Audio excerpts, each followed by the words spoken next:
ನೇರವಾಗಿ ನಿಮಗೆಲ್ಲ ಗೊತ್ತಿದೆ. ನಾನು ಆಲ್ರೆಡಿ ನಿನ್ನೆ ಧಾರವಾಡ ಪ್ರೆಸ್ ಮೀಟ್ ಹೇಳಿದ್ದೀನಿ, ಇವತ್ತು ಬೆಳಗಾವಿ ಪ್ರೆಸ್ ಮೀಟ್. ನನ್ನ ನಾಲಿಗೆಯನ್ನು ಹೇಳಿ ಯಾಕೆ ನಾವು ಹೊಲಸು ಮಾಡ್ಕೊಳ್ಳಿ? ನೋಡ್ರಿ, ಅಲ್ಲಿ ಯಡಿಯೂರಪ್ಪನವರು ಮಾಡಿರ್ತಕ್ಕಂಥ ಕುತಂತ್ರ, ಅವತ್ತು ಮೀಸಲಾತಿಯನ್ನ ಕೊಡ್ಲಾರಕ್ಕೆ ಒಂದು ಕುತಂತ್ರ ಮಾಡಿದ್ರು. ಇವತ್ತು ಬಸವನಗೌಡ ಪಾಟೀಲ್ ಯತ್ನಾಳ್ ಜನಪ್ರಿಯತೆ, ಎಲ್ಲಿ ಅವರು ರಾಜ್ಯದ ಮುಖ್ಯಮಂತ್ರಿ ಆಗ್ತಾರೋ, ಎಲ್ಲಿ ಅವರು ರಾಜ್ಯಾಧ್ಯಕ್ಷರಾಗ್ತಾರೋ, ಈ ಒಂದು ಹೊಟ್ಟೆ ಕಿಚ್ಚು ಕಾರಣಕ್ಕೋಸ್ಕರ ಇವತ್ತು ಕುತಂತ್ರ ಮಾಡಿದ್ರೆ ಅಂತ ಅನುಮಾನ ನಾನು ಹೇಳ್ತೇನೆ, ಇಡೀ ರಾಜ್ಯ ಜನತೆ ಹೇಳ್ತೇನೆ, ಇಡೀ ಸೋಷಿಯಲ್ ಮೀಡಿಯಾ ಹೇಳ್ತಾ ಇದೆ.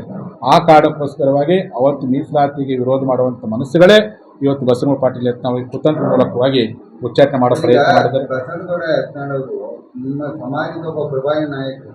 ಅವ್ರಿಗೆ ಈ ರೀತಿ 6 ವರ್ಷ ಉಚ್ಚಾಟನೆ ಆದ ತಕ್ಷಣ ನಿಮ್ಮ ಸಮಾಜ ತಕ್ಷಣ ಬೀದಿಗಿಳಿದು ಹೋರಾಟ ಅವರ ನೆರವಿಗೆ ಧಾವಿಸಬೇಕಾಗಿತ್ತು. 13ನೇ ತಾರೀಕಿಗೂ ಎಲ್ಲ ಹಾರಿದ ಮೇಲೆ ಎಲ್ಲಾ ಕಡೆ ನಮ್ಮ ಸಮಾಜದವರು ಪ್ರತಿಭಟನೆ ಮಾಡಕತ್ತಾರೆ. ಈಗಾಗಲೇ ಗೋಕಾಕ್ ತಾಲೂಕಿನ ಫಸ್ಟ್ ಬಳಗೋಳ ಹಳ್ಳಿಯವರು ಅವ್ರು ಇವತ್ತು ಅಲ್ಲೇ ಪ್ರತಿಭಟನೆ ಮಾಡೋ ಪ್ರತಿಭಟನೆ ಮಾಡಿದ್ದಾರೆ. ಬೈಲಹೊಂಗಲ ತಾಲೂಕಿನವ್ರು ಈಗಲೇ ಬೈಕ್ ರ್ಯಾಲಿ ಮಾಡಿ ಪ್ರತಿಭಟನೆ ಮಾಡಿದ್ದಾರೆ. ವಿಜಯಪುರದ ಪ್ರತಿಭಟನೆ ಅಲ್ಲಿ ಹಳ್ಳಿ ವೈಯಕ್ತಿಕವಾಗಿ ಹೋರಾಟ ಇಡೀ ಸಮಾಜದವರು ನೋಡ್ರಿ, ಆಯಾ ತಾಲೂಕು ಮಟ್ಟದಲ್ಲಿ ಜಿಲ್ಲಾ ಮಟ್ಟದಲ್ಲಿ ನಮ್ಮ ಸಮಾಜ ವಾಲಂಟಿಯರ್ ಪ್ರತಿಭಟನೆ ಮಾಡಕತ್ತಾರೆ. ರಾಜ್ಯ ಮಟ್ಟದ ಪ್ರತಿಭಟನೆಯನ್ನ ಬೆಳಗಾವಿಯಲ್ಲಿ ಏಪ್ರಿಲ್ 13 ಮಾಡ್ತೀವಿ. 10ನೇ ತಾರೀಕು ಒಳಗಾಗನೆ ಆದೇಶ ಪತ್ರ ಪಡೆದ ಹೋದ್ರೆ 13 ಕೂಡ ಪ್ರತಿಭಟನೆ ಸಮಿತಿ ಮಾಡ್ತೀವಿ. ಅವತ್ತು ನಮ್ಮ ಅಂತಿಮ ನಿರ್ಧಾರವನ್ನು ನಾವು ಕೈಗೊಳ್ತೀವಿ.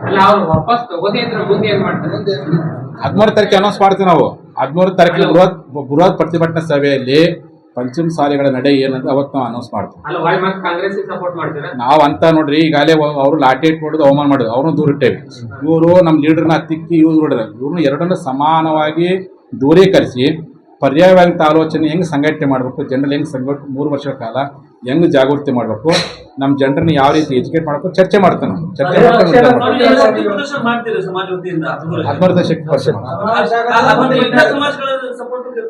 ಎಲ್ಲರೂ ಬಸವನಗೌಡರು ಕೇವಲ ಪಂಚಮಸಾಲಿ ಲಿಂಗಾಯತ ನಾಯಕರಲ್ಲ, ಎಲ್ಲಾ ಜನಾಂಗದವ್ರ ಮೇಲೆ ಅಭಿಮಾನ ಇತ್ತು. ಅವ್ರ ಮೇಲೆ ಎಲ್ಲಾ ಸಂಘ ಅಭಿಮಾನ ಇತ್ತು. ಎಲ್ಲರೂ ಬರ್ತಾರೆ, ಎಲ್ಲರೂ ಸಹಯೋಗ ಪಡ್ಕೊಂಡು ಎಲ್ಲರೂ ಸಹಕಾರ ಪಡ್ಕೊಂಡು 13 ತಾರೀಕು ನಾವು ದೊಡ್ಡ ಪ್ರಮಾಣದಲ್ಲಿ ಪ್ರತಿಭಟನೆ ಸಮಾವೇಶ ಆಗುತ್ತೆ. ಪ್ರತಿಭಟನೆ ಪ್ಲಸ್ ಸಮಾವೇಶ ಎರಡು ಮಾಡೋದು. ಇಲ್ಲ, ನಾವು ನೋಡ್ರಿ ಪಕ್ಷ ಕಟ್ಟೋದು ಬಿಡೋದು ನನಗೆ ಸಂಬಂಧಪಟ್ಟಿದ್ದಲ್ಲ. ಅದು ನಮ್ಮ ಪಕ್ಷದ ನಮ್ಮ ಸಮಾಜದ ನಾಯಕರು ಚರ್ಚೆ ಮಾಡಿ. ನಾನು ಅದಕ್ಕೆ ಹೇಳ್ತೀನಿ, ಬಸವನಗೌಡ ಪಾಟೀಲ್ ಯತ್ನಾಳ್ ಅವರು ಈ ಉತ್ತರ ಕನ್ನಡ ಅಭಿವೃದ್ಧಿ ಕುರಿತಾಗಿ, ಲಿಂಗಾಯತ ರಾಜಕೀಯ ಪ್ರಾತಿನಿಧ್ಯಕ್ಕೋಸ್ಕರವಾಗಿ, ಅಪ್ಪರ್ ಕೃಷ್ಣ ಪ್ರಾಜೆಕ್ಟಿನ ಅನುಷ್ಠಾನಕ್ಕೋಸ್ಕರವಾಗಿ ಯಾವುದೇ ನಿರ್ಧಾರಗಳನ್ನು ತೆಗೆದುಕೊಳ್ಳಿ, ಅವ್ರ ಸಾಮಾಜಿಕ ನಿರ್ಧಾರ ರಾಜಕಾರಣ ಯಾವುದೇ ನಿರ್ಧಾರ ತೆಗೆದುಕೊಂಡು ಅವ್ರ ನಿರ್ಧಾರ ಜೊತೆ ನಾವು ಇರ್ತೀವಿ. ಬಹಿರಂಗವಾಗಿ ಅವರು ಅವ್ರ ಪಕ್ಷದ ನಾಯಕರ ಬಗ್ಗೆ ಮಾತಾಡ್ತಿದ್ರು, ಬಹಿರಂಗವಾಗಿ ಹೋದಲ್ಲಿ ಬಂದಲ್ಲೆಲ್ಲ ಮಾತಾಡ್ತಾ ಇದ್ರು. ಈ ಪಕ್ಷದ ನಾಯಕರು ಅವ್ರ ಸ್ವಭಾವ ಗೊತ್ತೇ ಐತಿ. ನೇರವಾಗಿ ಅವ್ರು ಎದಕ್ಕೆ ಮಾತಾಡ್ತಿದ್ರು? ಸನ್ಮಾನ್ಯ ಪ್ರಧಾನಮಂತ್ರಿಗಳು ಕುಟುಂಬ ರಾಜಕಾರಣ ಭ್ರಷ್ಟಾಚಾರ ನಾವು ಒಪ್ಪಲ್ಲ ಅಂತ ಹೇಳ್ತಿದ್ರು.